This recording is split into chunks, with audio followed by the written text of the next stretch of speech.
ආයිබෝන් සුබ සන්ධ්‍යාවක්. කාර්යබහුල ජීවිතය ටිකක් පැත්තකට කරලා නෑදෑ හිතමිතුරන් එක්ක ගමට දුවාගෙන එන්න තමයි අපි මේ ලෑස්ති වෙලා ඉන්නේ.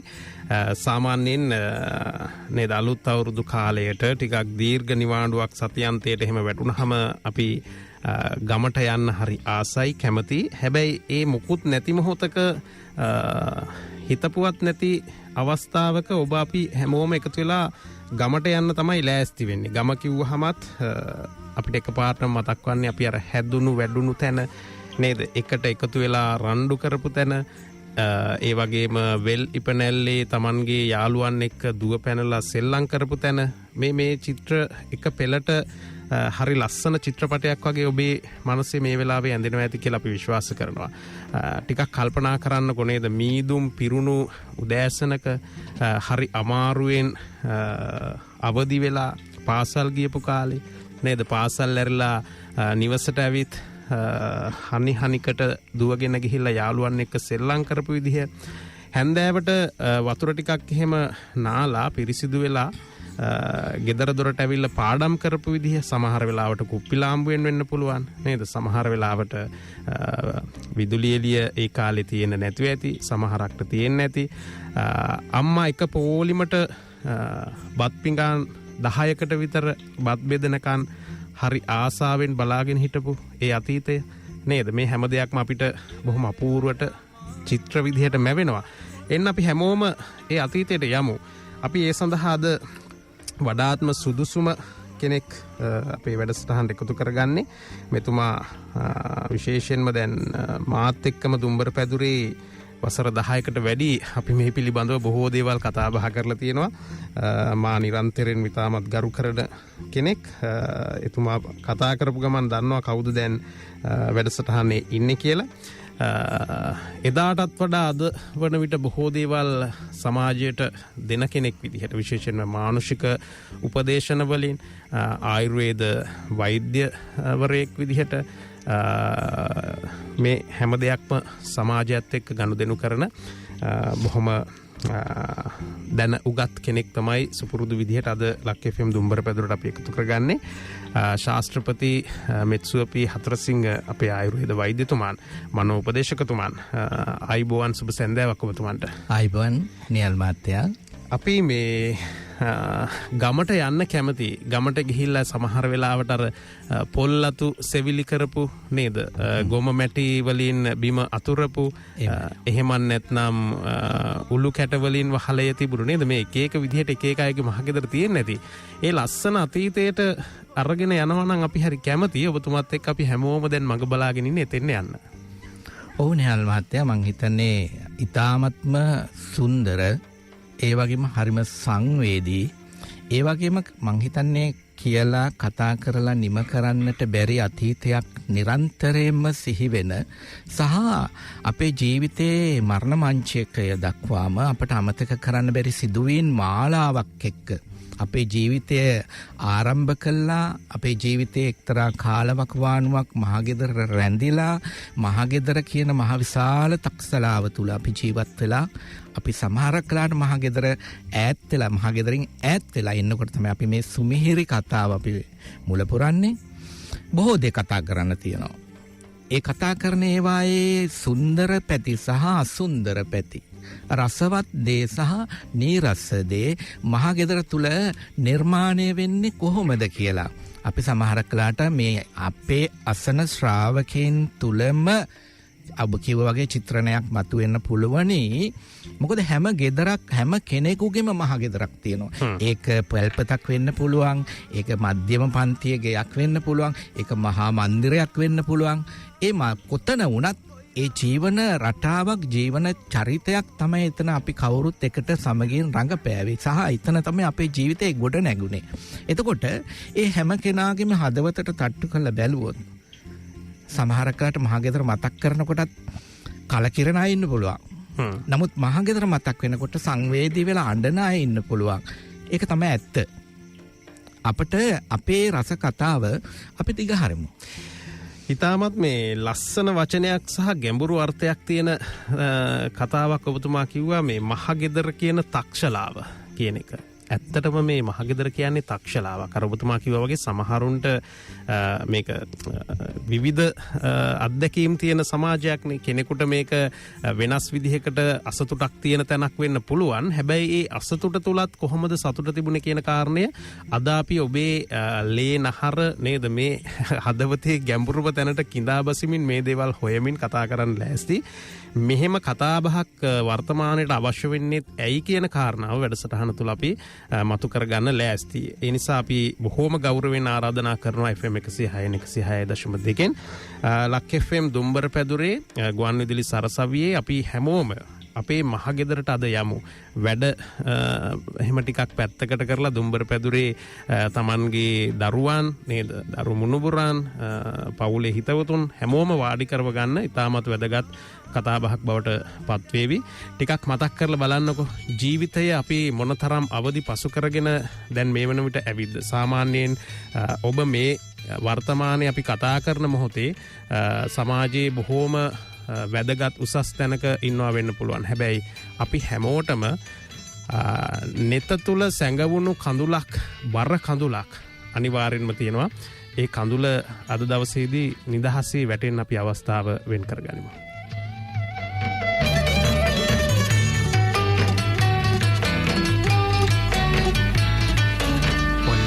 කටට වතුර අරන් මුණ සෝදලා විකහට හිල්බත් මිතෙන් සෑහි කහට උගුර බීහනිකට පස්ස ඉරුණු කලිසමඳ අකුරු කරන්නට යන විට මල් නොපිපුණු බව සැබෑය මගේ පුංචි පාසිඹින්න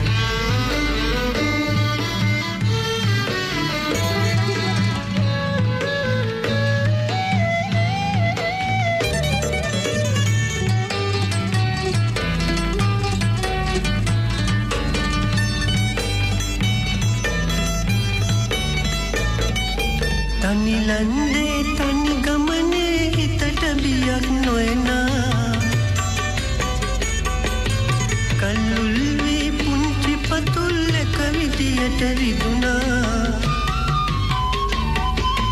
පයහිරි ගලක කඳුළු හිත අස්සෙම මිදුනා ඉගෙන ගන්න පුංචි හිතට තව ධෛර්යය ලැබුණා කටට වතුර අරන් මුණ සෝදලා විකහට නිල්පත් මිතෙන් සෑහි කහට උගුර බීහනිකට පස්ස ඉරුණු කලිසමඳ අකුරු කරන්නට යන විට මල් නොපිපුණු බව සැබෑය මගේ පුංචි පාසිඹින්න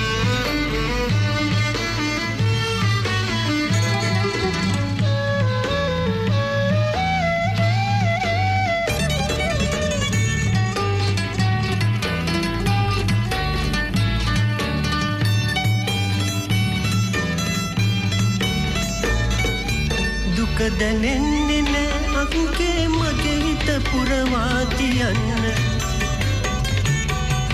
කරරි දෙන්නේ නෑ කූඩට මට පුළුවනි බැලි අදින්න අපේ අම්මගේ සෝන පුරා ඇගේ පැතුම් මල් පිපෙන් තියා කියන දුන්නු පාරේ යමු අකුගේ දුක නිවන්න කටට වතුර අරන් මුණ සෝදලා විකහට හිල්පත් මිතෙන් සෑහි කහට උගුර බීහනිකට පස්ස ඉරුණු කලිසමඳ අකුරු කරන්නට යන විට මල් නොපිපුණු බව සැබෑය මගේ පුංචි පාසිඹින්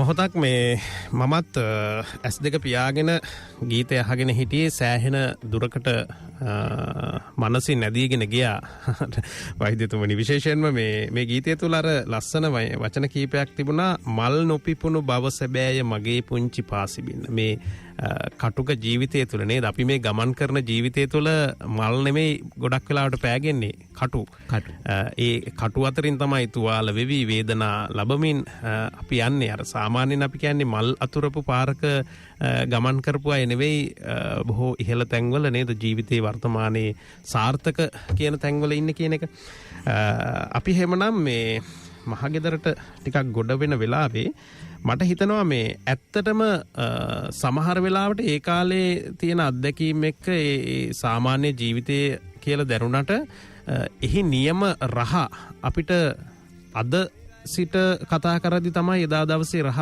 හොඳට දැනෙන්නේ වෛද්‍යතුමනි. මොකද වර්තමානයේ වන විට විවිධ හැලහැප්පිලි විවිධ දේවල් එක්ක ගැටීම් අසතුටුකම් නේද හිතවල තියෙන මේ නොසන්සුන් බව මේ සියල්ලම එක්ක ටිකක් නිදහස් වෙලා මනස එක තැනකට අරගෙන අතීතයට ගිහිල්ලා අපි මහගෙදර නතර වුණාම අපිට දැනෙනවා ඒ කාලේ මොනතරම් නිදහසක් සතුටක් අපි තුළ තිබුණාද කියන කාරණේ වෛද්‍යතුමනි. ඔව් මෙතන හරිම වැදගත් මොකද මේක සංසන්දනය කරලා බලන්න පුළුවන් ඒ අත්දැකීම් තියෙන දශක 4කට පෙර හිටපු අම්මල තාත්තලා මං හිතන්නේ ගොඩාක් මේකට සංවේදී වෙයි.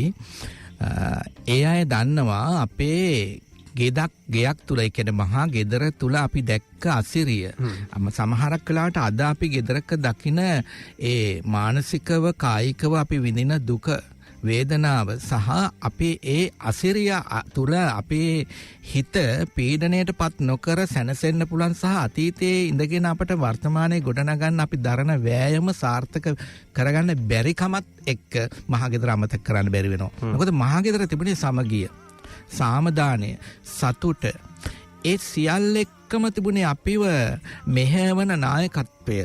අම්මා තාත්තගේ භූමිකාවන් ඊළඟට අපේ ගෙදර හිටියපු වැඩිහිටියම අක්කා හෝ අයියා තුල තිබුණු වගකීම ඒ සියල්ලම අම්මා හෝ තාත්තා හෝ ගෙදරින් පිට වුණා නම් ඒක හේනට වෙන්න පුළුවන්, පැලට වෙන්න පුළුවන්, කුඹුරට වෙන්න පුළුවන්, එහෙම නැත්නම් රජයේ රැකියාවකට වෙන්න පුළුවන්, පිටස්තර තැනකට වෙන්න පුළුවන්, උපයා සපයා ගන්න පිට වෙන අම්මා තාත්තාගේ වගකීම බාර ගන්න නායකත්වය දෙන සහෝදරයන් තුල ඒ කැදැල්ල හැදෙන හැටි සහ ඒට අවනතව ක්‍රියාත්මක වෙන්න පුළුවන් සහ තම තමන්ගේ භූමිකාවන් තුල ඊ타ත්ම කරුණාවෙන්, මෛත්‍රියෙන්, දයාවෙන් එකම එක අර දම්වැලක් වගේ බැඳිලා ඉන්න ගතිය. මොකද ඒ කීකරුකම, ඒ නායකත්වයේ, ඒ සතුටේ කලමනාකරණය කියන පවුලක් තුල සැකසෙන්න ඕන සියලුම විධිවිධාන අපට බහතොන්න පියේ ඉඳලම දුන්නනේ. කවුද දුන්නේ? අම්මා තාත්තා. මේක මේ ලස්සන කතාවක් වෛද්‍යතුමා මේ වැඩසටහනට පෙර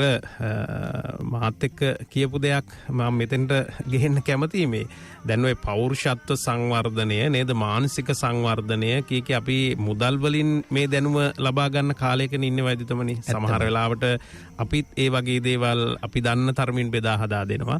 ඒ වගේ වැඩසටහන් වැඩමුළු ඕනෑ තරම් තිබෙනවා. හැබැයි මේ අතීතය ගැන කල්පනා කරපුවාම එහෙම දේවල් සමාජයේ නැහැ. හැබැයි මහගෙදර මේ හැම දෙයක්ම තිබුණා. ඇත්තෙම අද පිටරටින් ආනයනය කරන කුසලතා සංවර්ධනය, ධනාත්මක චින්තනය, පෞරුෂ සංවර්ධනය මේ ඔක්කොම අපි සල්ලි වලටනේ අද දරුවන්ට දෙන්න වෙලා තියෙන්නේ. මොකද අම්මා තාත්තට මේ දේ දැනුවත් වුණාට දෙන්න තරම් ප්‍රමාණවත් දැනුමක් තිබුණට ඒක පිළිගැනීමට තරම් වූ සංස්කෘතික රටාවක් තුල අපේ සමාජයේ දරුවන් මහගයක් තුල දැනට තියෙන මහගය තුල අපි ගොඩනගන්න හදන මහගය තුල ඒ පාරම්පරික සාම්ප්‍රදායික නොවුනත් කමක් නැහැ. පාරම්පරිකව අපි ගෙනාපු දේ තුල ගොඩනගන්න අම්මලා තාත්තලා හරියටම අපහසුතාවයකට පත් වෙනවා. ඒ නිසා අපේ මහගෙදර එහෙම නෑ. මහගෙදර කියන්නේ අපේ තාත්තගේ භූමිකාව ගත්තොත් තාත්තගේ භූමිකාව තුළ ඒ තාත්තගේ නායකත්වය තුළින් අපි තාත්තා කවුද කියලා හඳුනගෙන තියෙනවා. තාත්තා තේරුම්ගෙන තියෙනවා. තාත්තගේ භූමිකාවේ තියෙන යථාර්ථය හරියටම දරුවන් අවබෝධ කරගන්නට සමහරකට දරුවන්ට ඒ දැක්ම ඒ දැනීම ලැබෙන සමහරකට ඉංගියකින් දෙකකින් තුනකින් උපදේශනයකින් වචනකින් දෙයකින් එහෙම නැත්නම් වේවැල් පහරකින් කෝටුවකින් ටොක්කකින් අපිට කියා දීපු වෙලාවල් තියෙනවා. වෛද්‍යතුමා මේ කියන කාරණාව දැන් නායකත්වය කියන එක ගේ ඇතුලේ තාත්තාගේ පෞරුෂත්වයේ නංවන්නට සමහර වෙලාවට මේ කිසිවක් නැතුව වෛද්‍යතුමනි මේ යම් ක්‍රියාවන් වලින් අපි දැකලා තියෙනවා. හොඳම උදාහරණය ගෙදර සාමාන්‍යයෙන් 5ක් 6ක් 10ක් 12ක් එහෙම ලොකු පිරිසක් ඉන්නවනේ පවුලක්නේ. මහගෙදර බත්පත බෙදද්දී මුලින්ම බත් හැන්ද බෙදන්නේ තාත්තගේ බත් පිඟාන. ඔව් ඒක හරි ලස්සනයි සහ පිළිවෙලකට ඉස්සෙල්ලම බත උයලා ඒ බතේ කැට කඩලා ඒක අර බට වට්ටියට දාන්නේ. වට්ටියට දාලා ඉවර වෙලා කැට කඩලා ඉවරලා දරුවන් ටිකත් වාඩි කරගෙන එතනත් උපදේශනයක් තියෙන්නේ. එතනත් අවවාදයක් අනුශාසනයක් ඒකේ යෝජනා මාලාවක් සාකච්ඡාවක් තියෙන්නේ. අපි ඒ කියන්නේ මේ බටහිර මනෝවිද්‍යාව තුල තියෙන දේ නෙවෙයි. සාම්ප්‍රදායික ජන විඥානයේ තුල එදා ඒ ස්වභාව දහම දායාද කරපු දේ. ඒ තුලත් අපි කතා කරන්නේ කන්න ටික බෙදන්නේ ඒ අතර තියෙන සමගිය. මොකද මට මේක මතක් වෙන නිසා මම මේ කියන්නේ. අපි වටේ ඉන්නවා අම්මා වට්ටියට බත් බෙදලා ලස්සනට බත් ටික මේ කලබලයට බෙදන්නේ හැන්දෙන් බෙදලා ඒක අර කොත්ත මිරිස වැටිය වගේ කොත්ත නැති මිරිස වැටිය වගේ තමයි ලස්සන ඒක තියෙන එක එක විදිය ප්‍රමාණයට බත් ටික බෙදෙන්නේ. ඒ කියන්නේ තාත්තට වැඩියෙන් ලොකු පුතාට වැඩියෙන් එහෙමයි කියලා මේ අඩු කරනවනේ කුසේ ප්‍රමාණය මාත්‍රාව හඳුනනවා අම්මා. එහෙම බෙදලා තමයි ඊළඟට තාත්තට පිළිගන්නලා ඊට පස්සේ අනිත් අයට කෑම ටික අනුපිළිවෙලට තාත්තා බත් කට කෑවට පස්සේ තමයි මේ විනය උගන්වන්නේ. මේ ශික්ෂණය උගන්වන්නේ. මේ ගෞරවය උගන්වන්නේ. එතකොට මේ අම්මගේ භූමිකාව තුල අම්මා චරිතයක් හැටියට ගයක් තුල උදේ ඉඳලා හැන්ද වෙන කම්ම අද අම්මලාට පුදුම හිතේ මොනතරම් කාර්ය සූරව ව්‍යායාම පද්ධතියක් සමග තමන්ගේ සකසුරුවන්කම සහ ගෙවත්ත සහ ගෙමුදුල සහ මුළු තැන්ගේ තුල රඟ දක්වනවාද.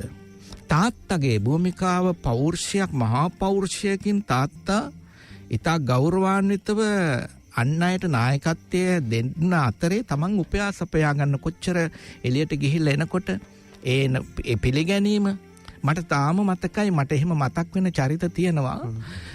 මගේ ඥාති අම්ම කෙනෙක්, ඒ කියන්නේ පුංචි අම්ම කෙනෙක්. ඒ තරම් මන ආදර්ශය මගේ ජීවිතේ පුරාම මේක කතා කරනවා. පිළිගන්නේ හැන්දෑවේ වැට ළඟට ගිහිල්ලා ඉන්නවා. තමන්ගේ ස්වාමියා.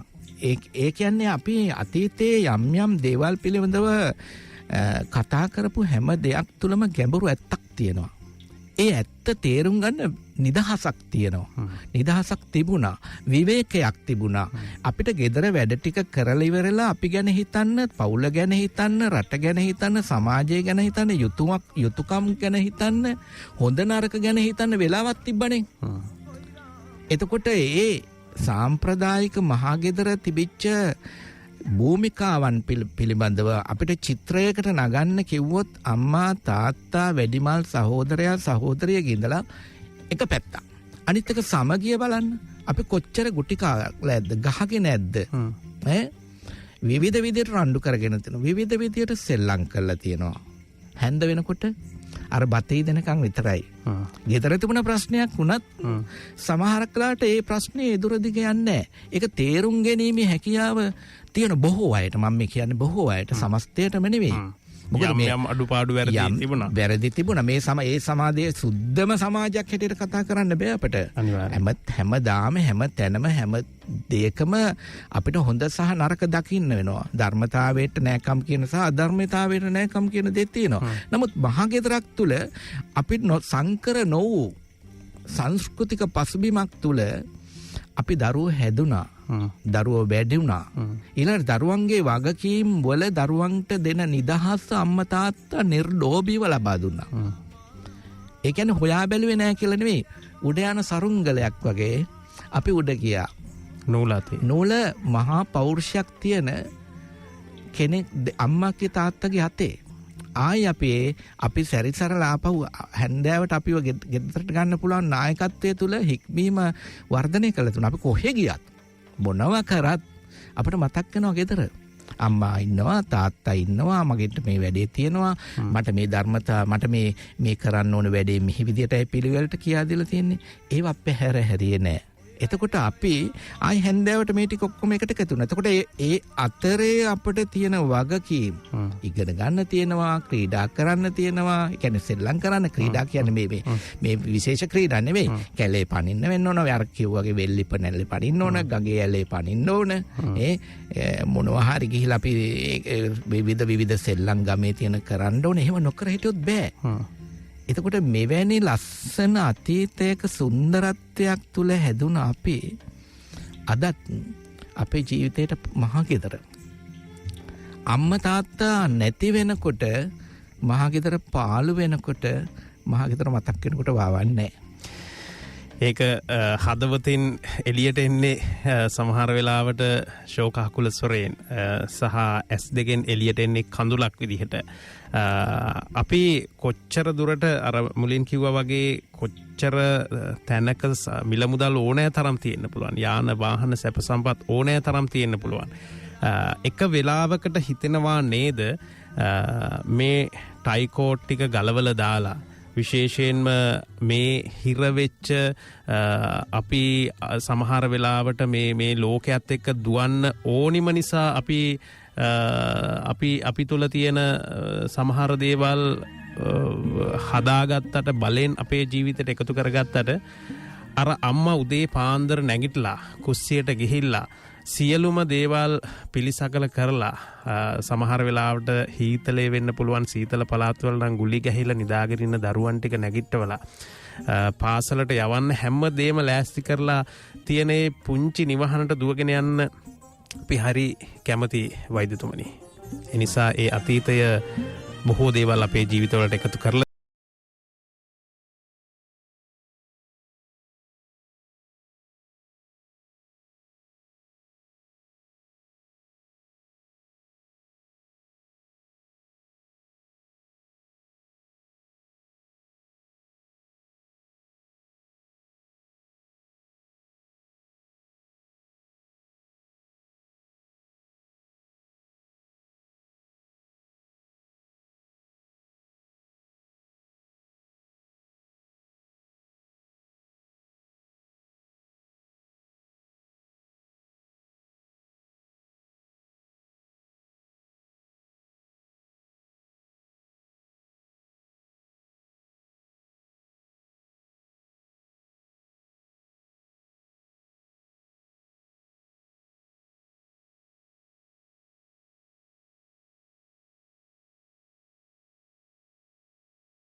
දුම්බර පැදුර.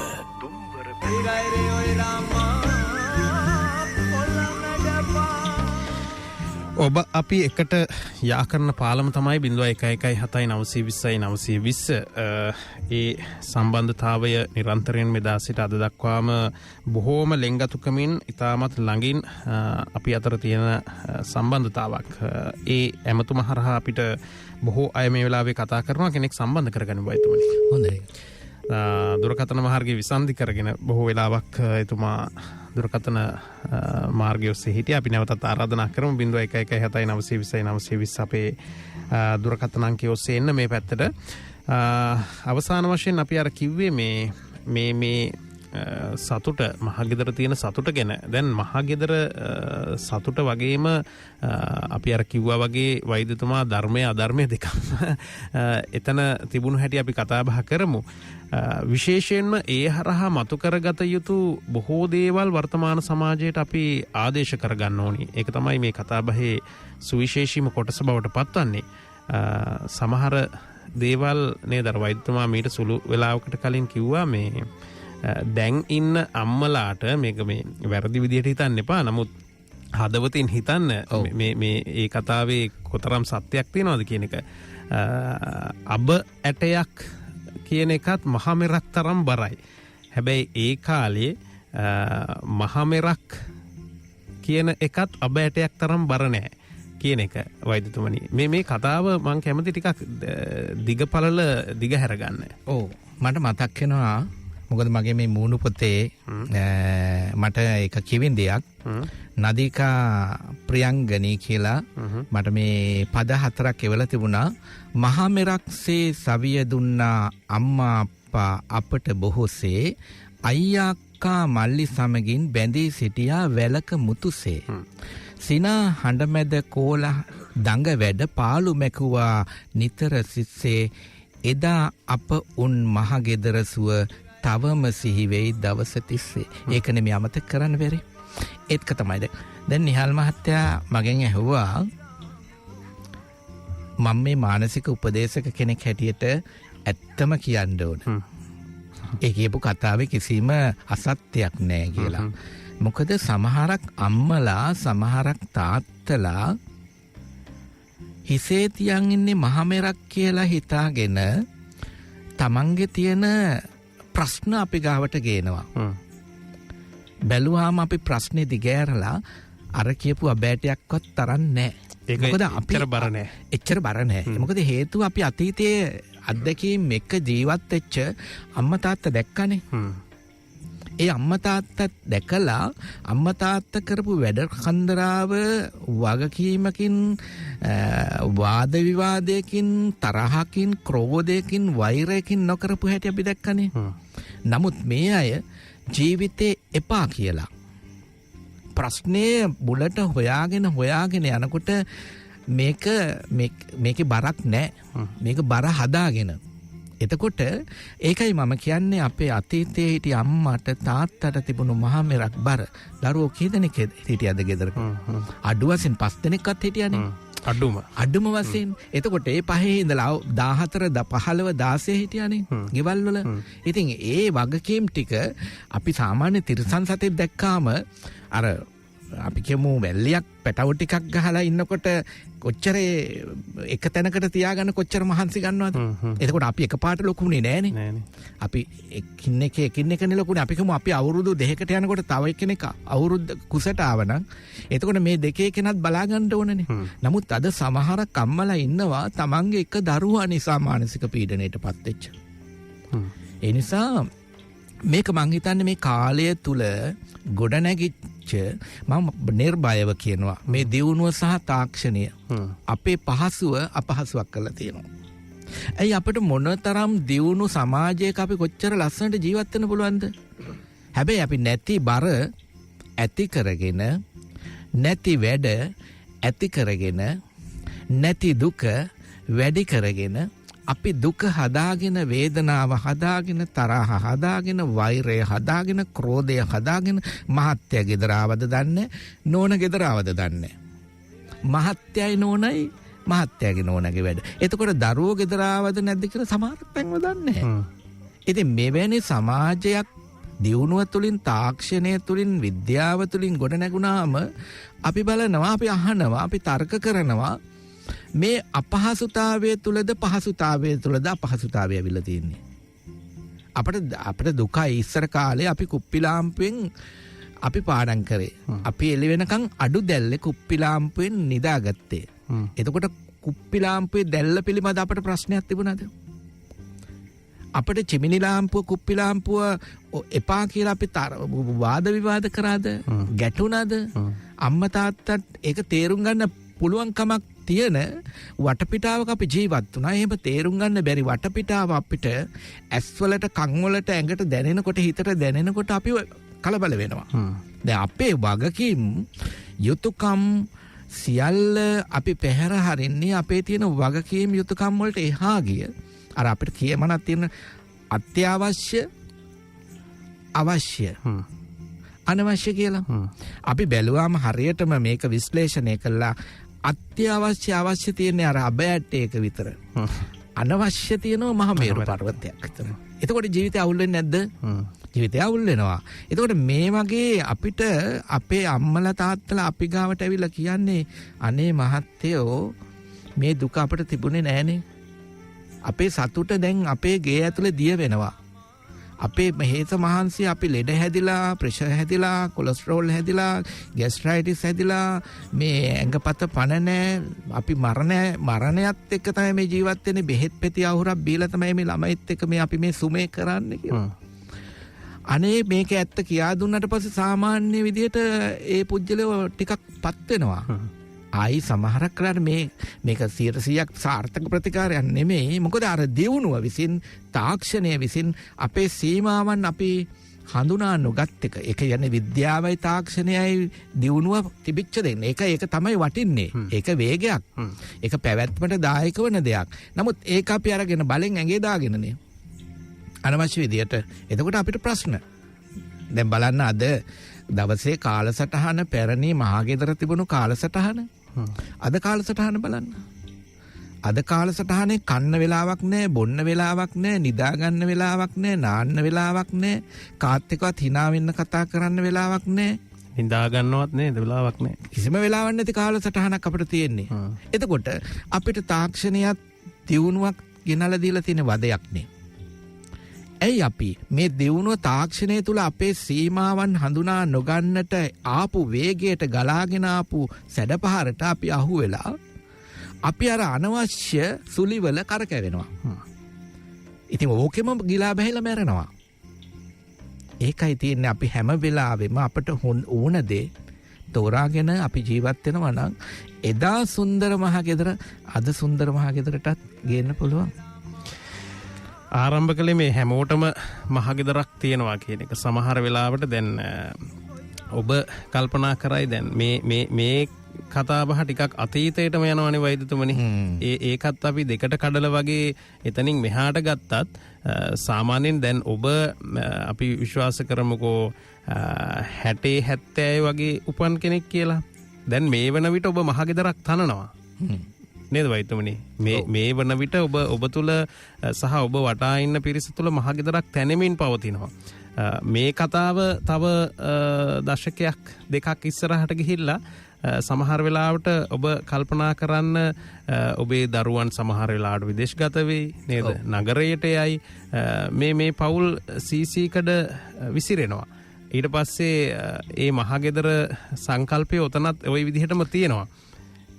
නේද වෛද්‍යතුමනි? පැහැදිලිවම තියෙනවා. නිහල් මහත්තයා අපි මේ කතා කරන දේ අපි අතීතයෙන් සුන්දරයි කියලා වර්තමානයේ අසුන්දර කරනවා නෙමෙයි. වර්තමානයේ ආපහු අතීතයට යනවා. කවදකාරී අපේ දරුවන් ලොකු මහත් වුණාට පස්සේ ඒ අයට අපේ ගුණ වර්ණනා කරන්න පුළුවන් මට්ටමකට ඒ අය ඒකේ ආධිනවේ විඳිනවා.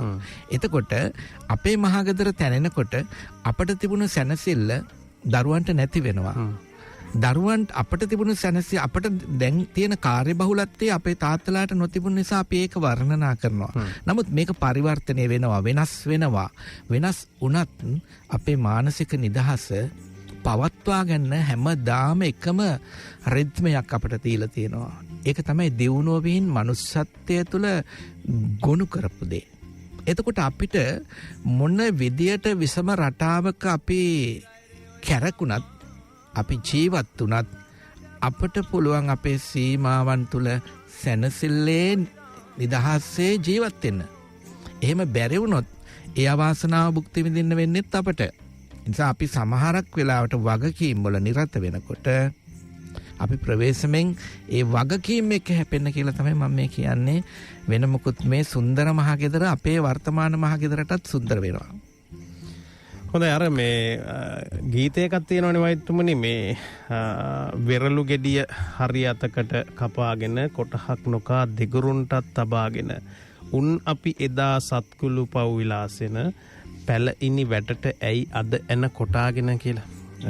ඇත්තටම මේ වෙරළු ගෙඩියක් කියන මේ පුංචි පළතුරක්නේ ප්‍රමාණයෙන් ඉතාමත් පොඩිනේ.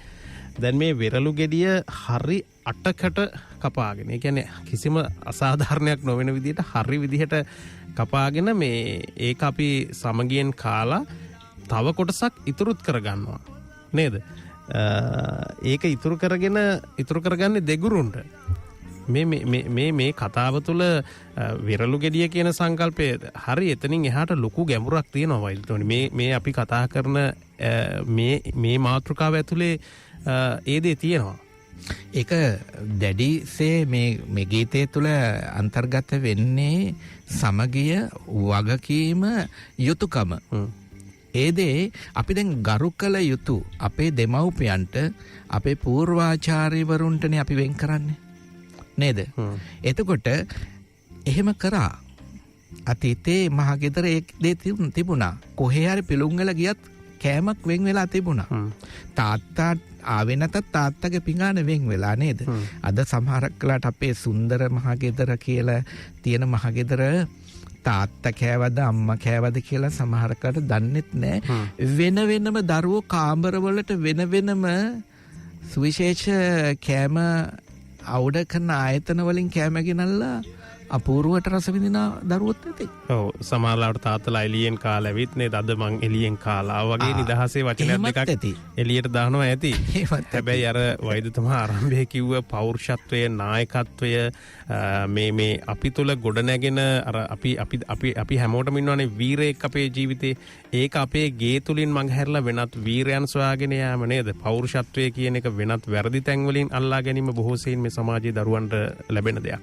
විශේෂයෙන්ම අපේ තියෙන මේ විරුද්ධ ලිංග කියන්නේ ස්ත්‍රී සහ පුරුෂ කියන පාර්ශව දෙකම සමාජයේ විවිධ පෞරුෂයන් ගොඩනගා ගන්නේ ඒ උරුමයනේ. දැන් තාත්තගේ උරුමය, තාත්තගේ ගති පැවතුම්, තාත්තගේ පෞරුෂය තමන්ගේ ගෙදර ඉන්න දරුවා, ගැහැණු දරුවාට තමයි වැඩිපුර මුරා ගන්නේ.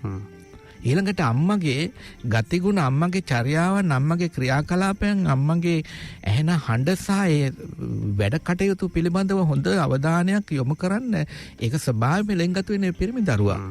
ඊට පස්සේ මේ දෙදෙනාගේම ගතිගුණ එක ගොඩනගෙන දරුවා, ඒ කියන්නේ අම්මා දේ ගන්නකොට තාත්තගේ දේ ප්‍රතික්ෂේප කරනවා කියනවා නෙමෙයි. ඒ දෙක තුලින්ම ගොඩනගෙන ආධ්‍යාත්මික, කායික, මානසික ශක්තිය සහ සංවරය, විනය මොනතරම් සමාජයට පුරවැසියෙක් හැටියට වටිනවද? ඔය ඊඩිපස් සංකල්පය වගේ ටිකක් බරසාරය වගේ ඉගෙන ගන්න ඔය කියන කතා ටික තමයි. කතා ටික තමයි. ටිකක් කල්පනා කරන්නකෝ දැන් ඔබ අපි අර මුලින් කිව්වනේ මේ විශේෂයෙන්ම එකට එක පෝලිමටනේ දර වෛද්‍යතුමා කිව්වේ කුසේ හැටියට තමයි පිඟාන ලොකු වෙනවද පොඩි වෙනවද කියලා අම්මා තීරණය කරන්නෙත් කියලා. එහෙම එකට කාල වැඩුණු තමන්ගේ සහෝදරයන් අද ඉන්න විදිහ ටිකක් හිතන්නකෝ නේද? ඒ අත්දැකීම් කෙනාගෙන් කෙනාට වෙනස් ඇති. පොදුවේ අපි කල්පනා කළොත් අද වන විට අපි අර කිව්වනේ ටිකක් බර කඳුලක් ඇහැට එන්න පුළුවන් ඒක නිදහසේ වටන්න කියලා. සමහර අර ගීතේ තියෙනවා පොඩි උන් දොහේ මල් මතකය ඉරාගෙන හොඳ හිත ගිහින් උඩු හුළඟට ගසාගෙන මහගෙයි බිමට තනි උරුමය කියාගෙන සතුරන් වෙලා උන්නට දොස් කියාගෙන. සමහර තැන්වල වෛද්‍යතුමනි කැමැත්තෙන් හෝ අකමැත්තෙන් උනත් මේ දේවල් මේ සමාජය තුළ සිදු වෙමින් පවතිනවා, සිදු වෙනවා. එකට නිදාගෙන එකට රණ්ඩු කරලා එකට පාඩම් කරලා එකට බත්පත කාලා ඒ ගෙවපු ජීවිතය තුල අද අපි නතර වෙලා ඉන්නේ කොතනද කියන එක ගීතයත් එක්ක නිදහසේ කල්පනා කරන්න.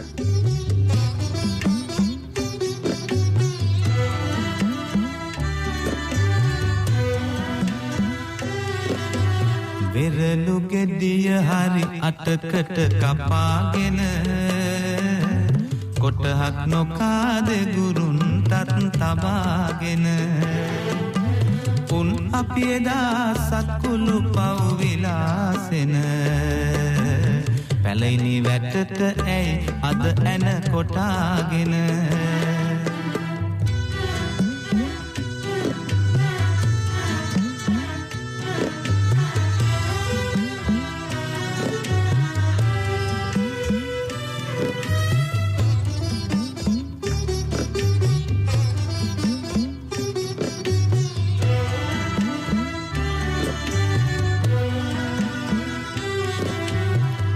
උන්දුහේ මල් මතකය ඉරාගෙන හොඳ හිත ගිහින් උඩුහුලඟට ගසාගෙන පොඩි උන්දුහේ මල් මතකය ඉරාගෙන හොඳ හිත ගිහින් උඩුහුලඟට ගසාගෙන මහගේ බිමට තනි උරුමය කියාගෙන සතුරන් වෙලා උනුනට දෙස් තියාගෙන වෙරළු ගෙඩිය හරි අටකට කපාගෙන කොටහක් නොකාද ගුරුන්ටත් තබාගෙන උන් අපි එදා සක්කුළු පව් විලාසෙන පැලයිනි වැටට ඇයි අද ඇන කොටාගෙන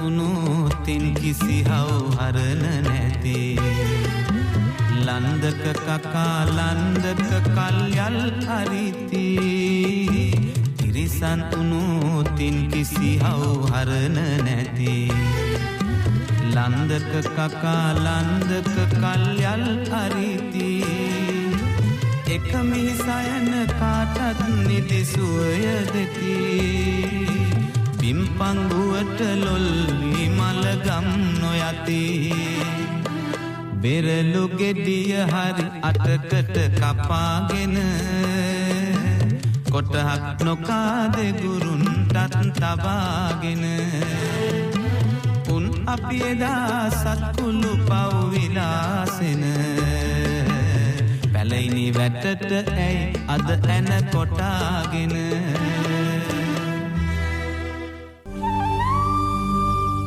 හෙළය පුරා තුම්පත් රටා මවන දුම්බර පැදුර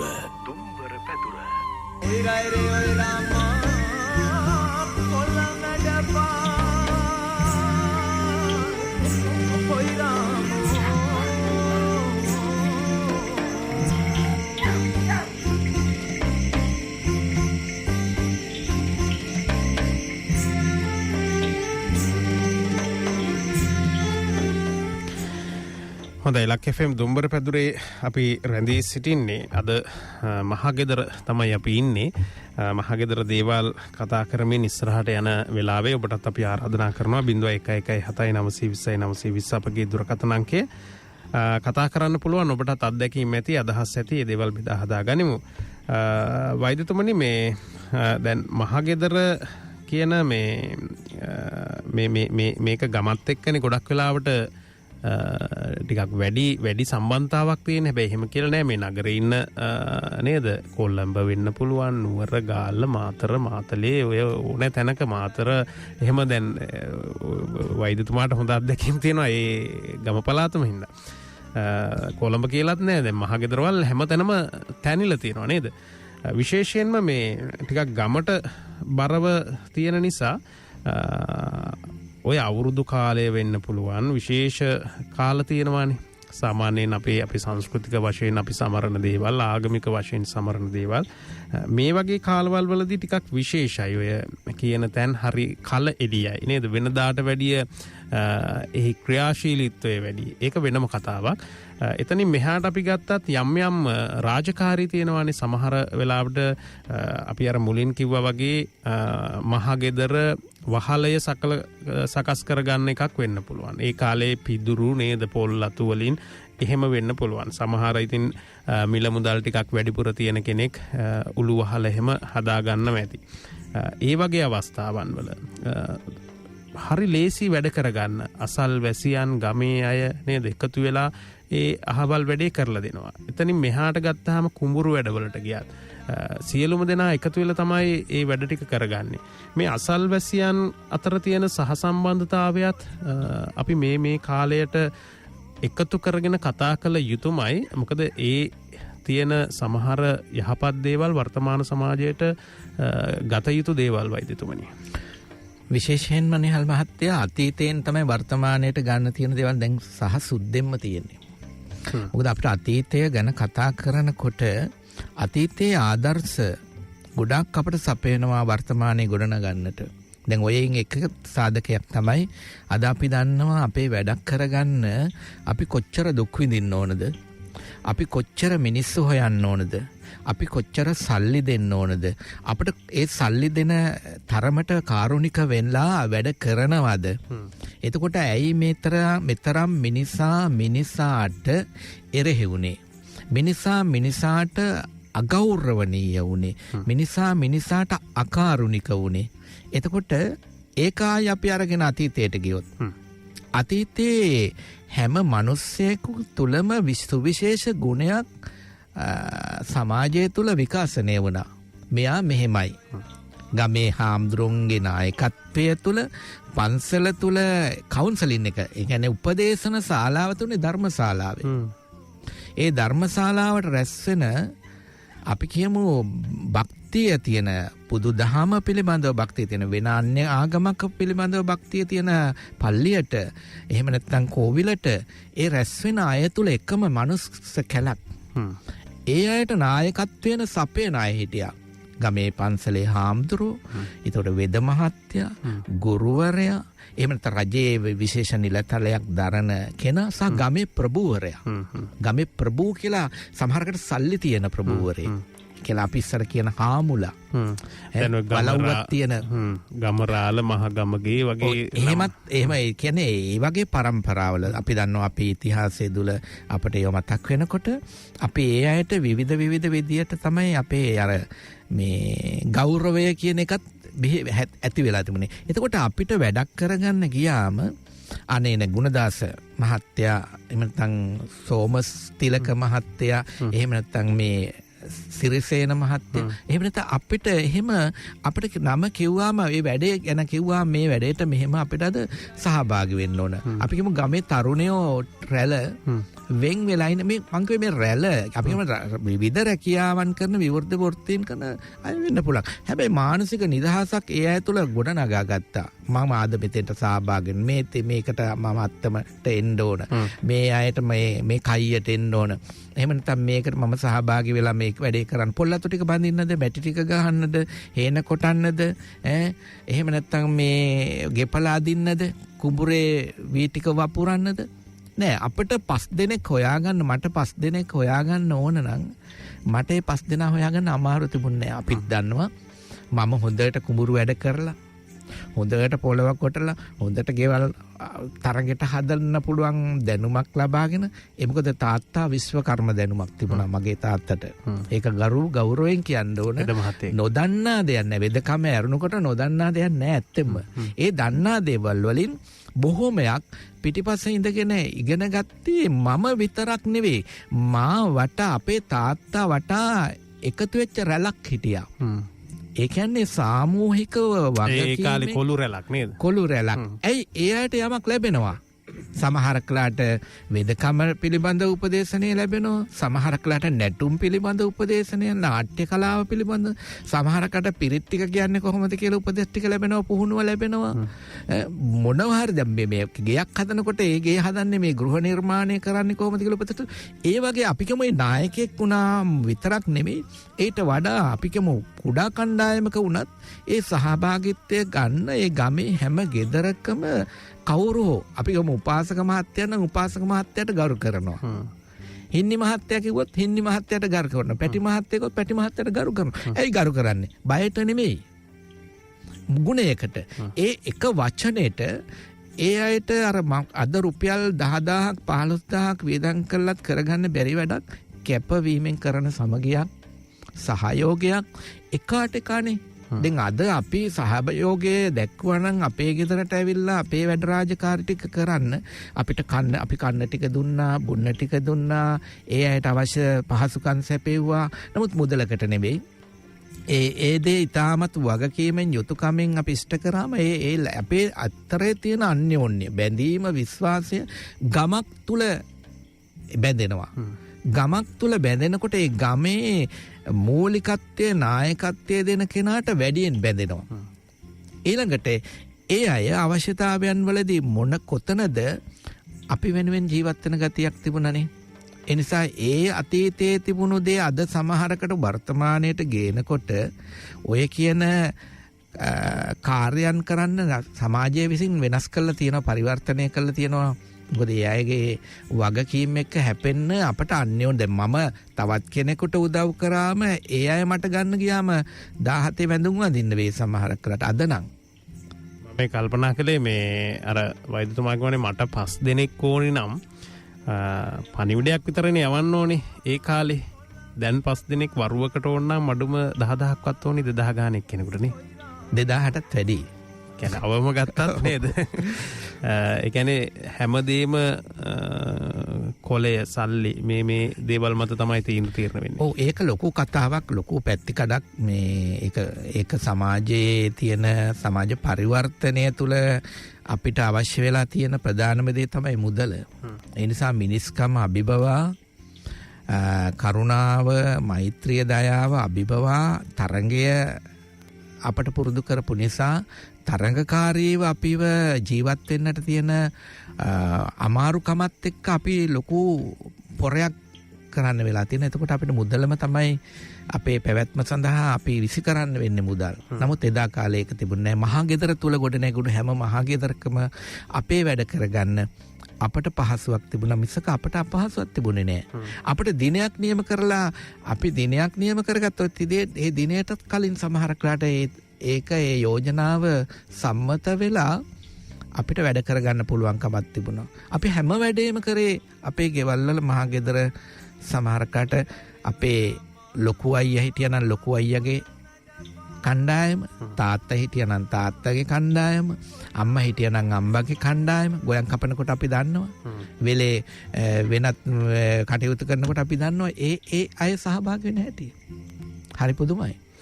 දැන් මේ අපි අර පුංචි කාලයට එහෙම ගියපුවාම මේ හැම දෙයක්ම ඉගෙනගත්ත ක්‍රම කියලානේ අපි ආරම්භයේදීත් කිව්වේ වෛද්‍යතුමනි.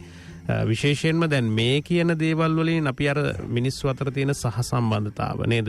සමහර අර ඔබතුමා පෙන්වා දුන්න ප්‍රභූ පැලැන්තිය නේද? ඒ අයත් ගමේ මේ මහා පොළව හරියට ස්පර්ශ කරලා නේද? ඒ භූමියේ ඒ දුහුවිලි සුවඳ, ඒ මඩ වගුරු, මේ හැම දෙයක්ම පාගල අර අපි කියන්නේ පොළොවේ පය ගහලා හිටපු අය තමයි. ඒ සමාජයෙන්ම තමයි ඒ අය උඩට යම් ආකාරයක මතුවලා හිටියේ. හැබැයි ඒක තනතුරක් විදිහට වත් වෙනත් ආකල්පමය වශයෙන් අර අපි කියන්නේ මේ ලොකුකම් නේද? ඒ වගේ දේවල් එක්ක හිටපු අය නෙවෙයි ගොඩක් වෙලාවට. එහෙම දේවල් අපි මේ අර පෙර කිව්වා වගේ සියල්ලම එහෙම නෙවෙයි. එහෙම අයත් ඉන්න ඇති. නමුත් සාපේක්ෂව අපි පොදුවේ කතා කරපුවාම එහෙම දෙයක් තමයි. ඉස්කෝලේ මහත්තයා, වෙද මහත්තයා, එතනින් එහාට නායක හාමුදුරුවන් වහන්සේ නේද? මේ ඉතාමත් ගෞරවනීය චරිත. මේ අයගෙන් ලබාගත් ඉගෙනුම් ඉතාමත් ප්‍රබල තැනකට බොහෝ අය අරගෙන ගිහින් තියෙනවා. අවාසනාවකට ඒව වර්තමාන සමාජයට එන්නේ නැහැ වෛද්‍යතුමනි. ඔව් දියුණුව බිහින් අපේ කියන සදාචාරය එක් පැත්තකින් සෝදාපාලුවක් බවට පත් වෙලානේ තියෙන්නේ. ඉතින් ඒක අපි පිළිගැනීමට ලක් කරන ක්‍රමවේදයන් අපිට වැවිලා තියෙනවා බටහිරින් වේගයෙන්ම. ඉතාමත්ම ආකර්ශනීය මට්ටමින් බටහිරින් අපිට මේවා ආවාම අපේ සාම්ප්‍රදායික සත්‍ය ටිකක් යට යනවා. සාම්ප්‍රදායික දැනුම තුල තියෙන අම්මාගේ දැනුම තාත්තගේ දැනුම යල් පනිනවා. දැන් අපිට හොඳම උදාහරණය තමයි අද අපි ගැබිනියක් ගත්තාම ගැබිනියක් එදා කුණතරන් නිදහසේ ගැබ්ප හෙලලා ස්වභාවික දරුවෙක් බිහි කරාද.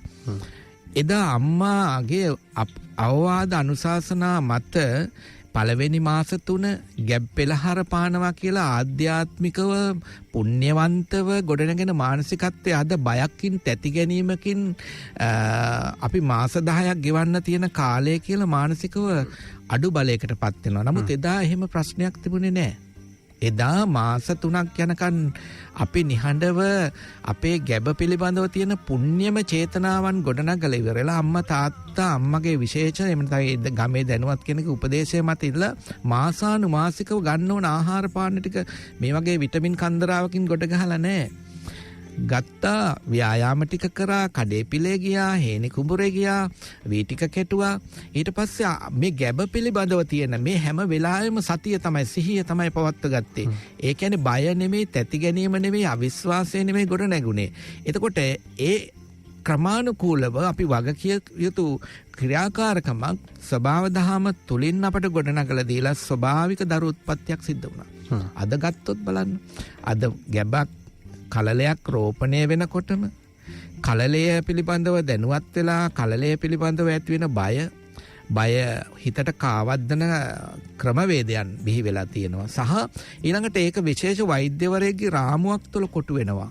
ඊළඟට ඒ වෛද්‍යවරයා මෙයාව ගෙනල්ලා අවසානයේ වෛද්‍යවරයා අසමත් වෙනවා ප්‍රසූතිය කිරීමේදී ස්වභාවික ප්‍රසවයක් සිද්ධ කරන්න. දැන් මන් දැන් අවුරුදු 61ක්. 61ක් ඉවරෙන් කිට්ටුයි. එතකොට මම මහරෑ 10යි ගානට ගෙදර ඉපදිලා තියෙන්නේ. එතකොට මං අහනවා අද විද්‍යාවත් තාක්ෂණයක් දියුණු ක්‍රමවේදයක් තුල අවුරුදු 61කට ඉස්සෙල්ලා මහරෑ තිබුණද?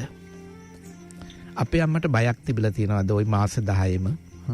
අපේ තාත්තට බයක් තිබිලා තියෙනවද? නැත්නම් පෙරපිනකට වාසනාවට මං ගෙදරදී ප්‍රසූත කරාද? නෑ. ඒක තමයි අද අපි බලන්න තිරසන් සතුන්.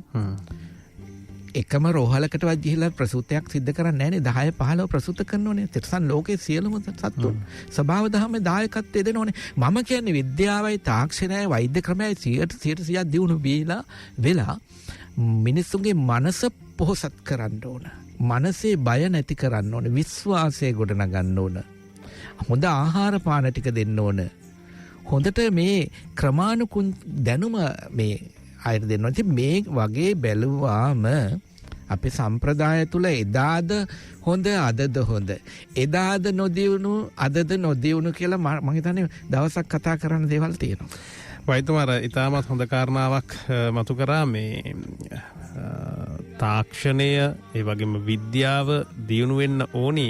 ඒ වගේම මනසින් අපි පොහොසත් වෙන්න ඕනි කියන කාරණාව. ඇයි මනසින් අපි පොහොසත් වෙන්නේ පොහොසත් වෙලා නැද්ද කියන ප්‍රශ්නය එකපාරටම කෙනෙක් මතු කරගත්තොත් ඒකට අනිත් පැත්තෙන් රවුමෙන් උත්තරයක් එන්නේ අපි සියල්ල තාක්ෂණයට බාර කරලා තියෙන්නේ. අපි සියල්ල විද්‍යාවට බාර කරලා තියෙන්නේ. ඒ තුල විශ්වාසය තියාගෙන අපි අපේ මේ දැවැන්ත මනසේ තියෙන මේ ක්‍රියාකාරී පද්ධතිය අක්‍රිය කරගෙන ඉන්නවා එක වෙලාවකට නේද? අපි ඒක එක තැනක අගුළු දාලා වහගෙන ඉන්නවා. අපිට අවශ්‍ය හැම මොහොතක මේක උඩට ගන්න පුළුවන්. හැබැයි අවධානය අපි ඒ තුල නැහැ කියන එකයි අපිට දැනෙන්නේ. කතා බහ කරමු වෙලාව බලලා අපි අලුත් පැය ආරම්භ කරන්නේ ලක් FM දුම්බර පැදුරේ අපි රැඳී සිටින්නේ රාත්‍රී 8යි දැන්. අද වන විට මහගෙදර තනි වෙලාද වෛද්‍යතුමනි? ඒක සෝකාකූල කතාවක්. ඒක ගැන ගොඩක් දේවල් කතා කරන්න අපිට තියෙනවා. ඒ මහගෙදර අපිට දුක මිසක සතුට ගෙන දෙන්නේ නැහැ.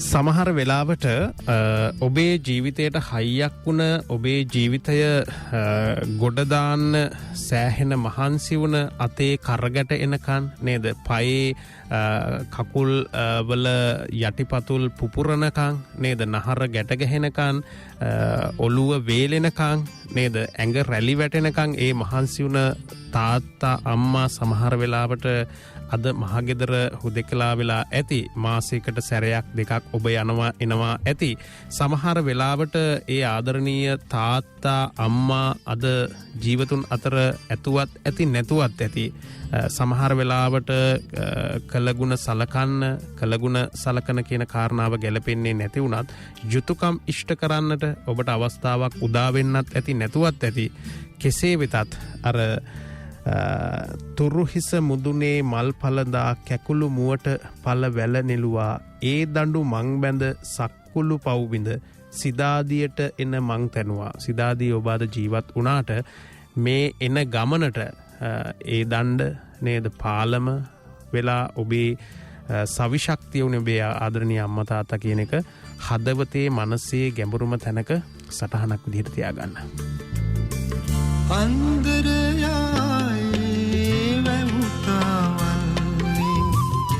සක්මන් කරනා අපපත්හි දුලේතියයි මට කෙතේ නිලයි ගහවැ